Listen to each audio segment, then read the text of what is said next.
एक शादीशुदा महिला और 4 साल के बेटे की माँ पति के दुकान पर जाने के बाद अक्सर खाली रहती थी। उसका खाली समय फेसबुक पर लोगों से चैट करने और फेसबुक प्रोफाइल देखने में गुजर जाता था। लोगों की प्रोफाइल देखते देखते एक दिन उसकी नज़र एक शादीशुदा मर्द की प्रोफाइल पर ऐसी अटकी कि वो दोनों दोस्त बन गए। ये दोस्ती कब नाजायज़ संबंधों में बदल गई, दोनों को पता ही नहीं चला। अवैध संबंध की इस आग ने तब एक पूरे परिवार को खाक में मिला दिया, जब हवस में अंधी एक माँ ने प्रेमी के साथ मिलकर पहले अपने पति की हथौड़े से हत्या की और फिर 4 साल के बेटे को भी गला दबाकर मौत की नींद सुला दिया। ये सच्ची घटना उत्तर प्रदेश के गोरखपुर की है। कोतवाली शाहपुर के अंतर्गत एक मोहल्ला पड़ता है जिसका नाम है अशोकनगर। इसी अशोकनगर में एक मकान में बागेश्वरी देवी का परिवार रहता था। सुबह के समय बागेश्वरी देवी जल्दी उठ गई थी। उनकी बड़ी बहू पहले ही उठ चुकी थी, लेकिन पहली मंजिल पर रहने वाला छोटा बेटा, बहू और पोता अभी तक नहीं उठे थे। चाय नाश्ते का समय हो गया था, इसके बावजूद ये लोग पहली मंजिल से नीचे नहीं आए थे। एक बार तो बागेश्वरी देवी को लगा कि शायद ठंड होने की वजह से उठ नहीं पाए होंगे, क्योंकि सर्दी का मौसम था। लेकिन इतनी देर तक ना कभी बेटा ओम प्रकाश सोता था और ना पोता शिवा, इसलिए वो परेशान होने लगी। मकान की ऊपरी मंजिल पर काम चल रहा था। 8:30 बजते मजदूर भी काम पर आ गए थे, लेकिन तब तक ऊपर सो रहे लोगों में से कोई भी नहीं उठा था। मजदूर जैसे ही सीढ़ियां चढ़ते हुए पहली मंजिल पर पहुंचे तो उन्हें कमरे के अंदर से जोर जोर से थपथपाने और औरत के चिल्लाने की आवाज़ सुनाई पड़ती है। एक मजदूर ने जल्दी से दरवाजे की बाहर से लगी चटकनी खोल दी। अंदर से घर की छोटी बहू अर्चना तेजी से बाहर निकली और सीधे सामने वाले कमरे की तरफ भागी। उसे इस तरह भागकर कमरे में जाते देख मजदूर भी हैरान रह गए। अर्चना ने जैसे ही दरवाजे पर हाथ रखा, दरवाज़ा खुल गया। अंदर का दिल दहला देने वाला नज़ारा देखकर उसके पांव चौखट पर ही जम गए और वो जोर से चीखी। उस कमरे में बेड पर ओम प्रकाश की लाश पड़ी थी और फर्श पर खून ही खून बिखरा पड़ा था। बगल में 4 साल के मासूम बेटे शिवा की भी लाश पड़ी होती है। बाप बेटे की लाशें देखकर मजदूरों के भी हाथ पांव फूल गए। अर्चना रोती चीखती नीचे सास बागेश्वरी देवी के पास पहुंची। बहू के मुंह से बेटे और पोते की हत्या की बात सुनकर माँ भी कांपने लगी। घर में रोना पीटना शुरू हो गया। दोनों की आवाज़ें सुनकर पड़ोसी भी आ गए। जैसे जैसे ये खबर मोहल्ले में फैलती गई, लोग बागेश्वरी देवी के घर पर इकट्ठा होने लगे। बागेश्वरी देवी की बड़ी बहू ने फ़ोन द्वारा इस घटना की सूचना अपने पति राजकुमार को दे दी। वो उत्तर प्रदेश पुलिस में इंस्पेक्टर थे। छोटे भाई और भतीजे की हत्या की बात सुनकर वो भी सन्न रह गए। उन्होंने कोतवाली शाहपुर में फ़ोन कर इस घटना की जानकारी दी, जिसके बाद police team, crime branch, STF की टीम, डॉग स्क्वाड और फोरेंसिक की टीम भी वहां पहुंच गई। इतनी बड़ी वारदात को देखकर पूरे इलाके को पुलिस छावनी में तब्दील कर दिया जाता है। पुलिस ने बड़ी बारीकी से घटनास्थल की जांच की। जिस कमरे में दोनों लाशें पड़ी थी, वहीं बेड के पास खून से सना एक हथौड़ा और एक बच्चों की कूदने वाली जो रस्सी होती है वो पड़ी थी। लाशें देखकर ही लग रहा था कि हत्यारे ने हथौड़े से ओम प्रकाश की हत्या की है और जो उनका बेटा है उसकी हत्या रस्सी से गला घोंटकर की गई है। पुलिस की नज़र जब कमरे के दरवाजे पर पड़ी तो दरवाजे पर चटकनी तोड़ने जैसा भी कोई निशान नहीं था। देखकर लग रहा था कि किसी ने चटकनी के पेच खोलकर उसे फर्श पर गिरा दिया था।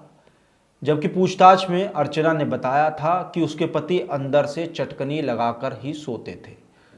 उसने ये भी कहा था कि लूटपाट का विरोध करने पर लुटेरों ने हथौड़े से उसके पति की हत्या की होगी। उसी समय बच्चा जब जग गया होगा तो पहचाने जाने के डर से उन्होंने बच्चे को भी मार दिया होगा।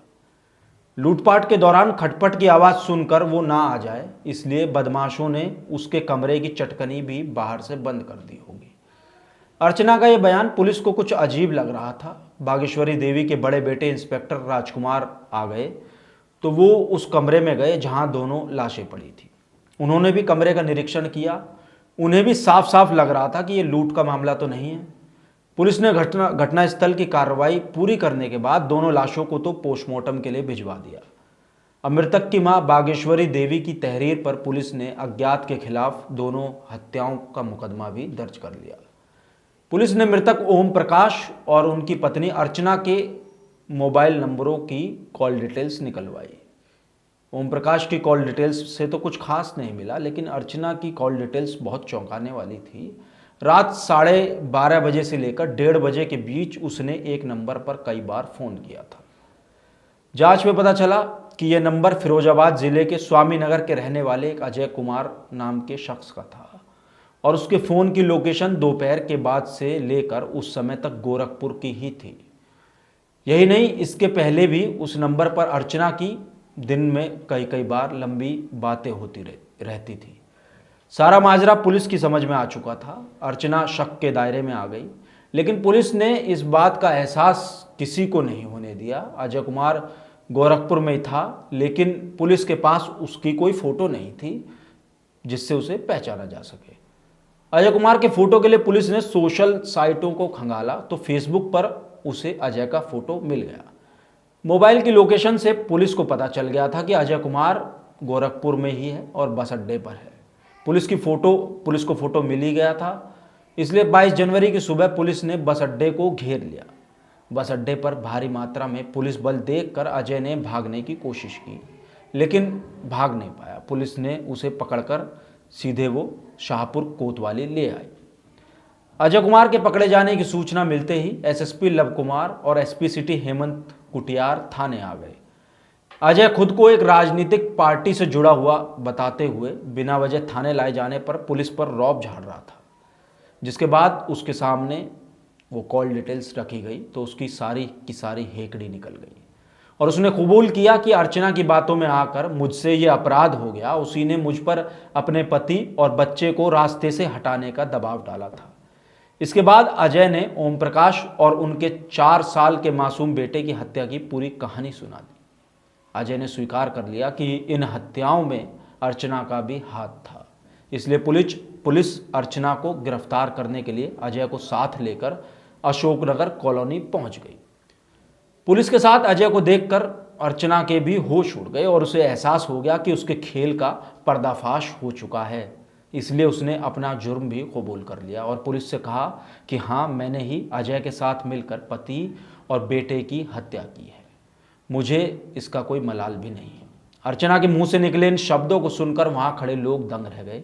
बेटी के मुंह से ये बात सुनकर उसके पिता दीप चंद गश खाकर जमीन पर गिर पड़े और बेहोश हो गए।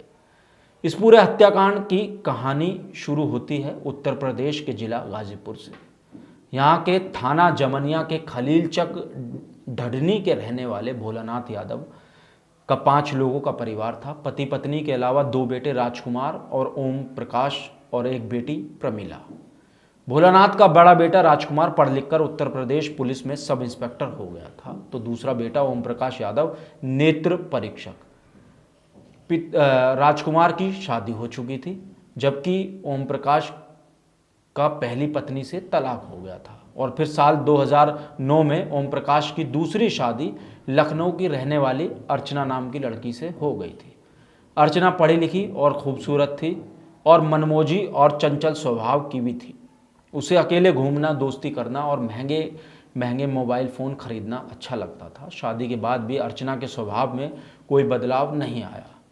करीब साल भर बाद उनके घर एक बेटा भी हुआ। ओम प्रकाश की बशारतपुर के एक कॉम्प्लेक्स में ऑप्टिकल्स की दुकान थी। उनके दुकान पर चले जाने के बाद अर्चना घर में अकेली रहती थी, खाली हो जाती थी। बूढ़ी सास बागेश्वरी देवी और जेठानी नीचे के कमरे में रहती थी, जबकि अर्चना खुद रहती थी पहली मंजिल पर। खाली समय में टीवी देखती थी समय बिताने के लिए और फिर मोबाइल पर चैटिंग करती, फेसबुक चलाती थी। इसी तरह एक दिन फेसबुक पर अजय नाम के एक व्यक्ति की प्रोफाइल देखकर ये प्रभावित होने लगती है और उसे फ्रेंड रिक्वेस्ट भेज देती है। अजय भी इसकी फ्रेंड रिक्वेस्ट स्वीकार कर लेता है। उसके बाद इन दोनों के बीच चैटिंग शुरू हो जाती है। जल्द ही दोनों गहरे दोस्त बन गए। अजय पहले से शादीशुदा था और उसके भी 2 बच्चे थे। अजय और अर्चना की दोस्ती होने के बाद जब तब उनकी फ़ोन पर लंबी बातचीत भी होने लगी थी।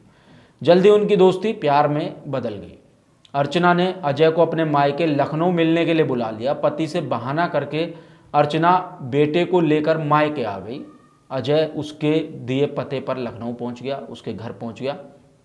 अर्चना ने मां से अजय का परिचय एक पुराने दोस्त के रूप में कराया और दोनों एक दूसरे से बात करने के लिए कमरे में चले गए जहां दोनों अकेले थे और उनके बीच संबंध बन जाते हैं। अजय अर्चना से मिलकर फिरोजाबाद लौट गया तो अगले दिन अर्चना भी लखनऊ से अपनी ससुराल गोरखपुर आ गई और इसके बाद उसने पति ओम प्रकाश की तरफ ध्यान देना बंद कर दिया और वो मोबाइल पर सारा समय अजय से बात करती रहती। इससे पति ओम प्रकाश को उस पर शक होने लगा और वहीं दूसरी तरफ प्रेमी अजय अर्चना से मिलने के लिए उसके ससुराल भी आने लगा था।